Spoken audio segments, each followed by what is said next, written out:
ಎಲ್ಲರಿಗೂ ನಮಸ್ಕಾರ. ಇವತ್ತಿನ ರೆಸಿಪಿ ಸಬ್ಬಕ್ಕಿ ಪಕೋಡ. ಅದಕ್ಕೆ ಬೇಕಾಗುವ ಸಾಮಗ್ರಿಗಳು: 1 ಕಪ್ ಸಬ್ಬಕ್ಕಿ, 1 ಕಪ್ ಮೊಸರು, ಅರ್ಧ ಕಪ್ ಅಕ್ಕಿ ಹಿಟ್ಟು, ಕರಿಯಲು ಎಣ್ಣೆ, ಸ್ವಲ್ಪ ಕರಿಬೇವು, ಕೊತ್ತಂಬರಿ, ರುಚಿಗೆ ತಕ್ಕಷ್ಟು ಉಪ್ಪು, 6 ರಿಂದ 7 ಹಸಿಮೆಣಸಿನಕಾಯಿ.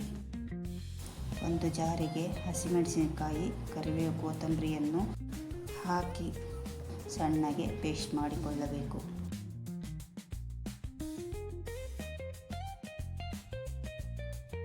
ಒಂದು ಪಾತ್ರೆಯನ್ನು ಇಟ್ಟು ಅದರಲ್ಲಿ ಕರಿಯಲು ಎಣ್ಣೆಯನ್ನು ಹಾಕಬೇಕು.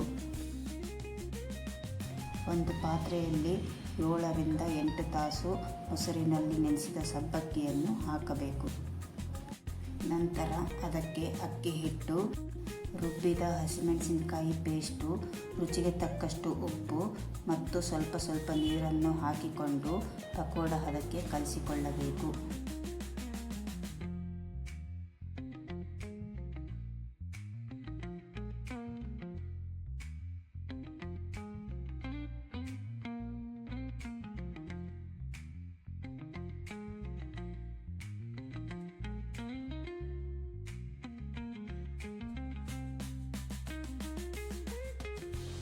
ಕಲಿಸಿರೋದನ್ನು ಎಣ್ಣೆಯಲ್ಲಿ ಪಕೋಡ ತರಹ ಕರಿಯಬೇಕು.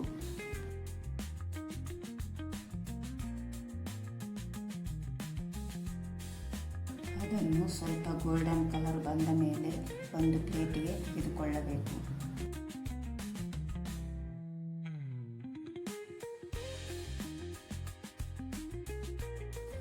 ನೀವು ಒಮ್ಮೆ ಟ್ರೈ ಮಾಡಿ. ನಮ್ಮ ಚಾನಲನ್ನು ಸಬ್ಸ್ಕ್ರೈಬ್ ಮಾಡಿ. ಧನ್ಯವಾದಗಳು.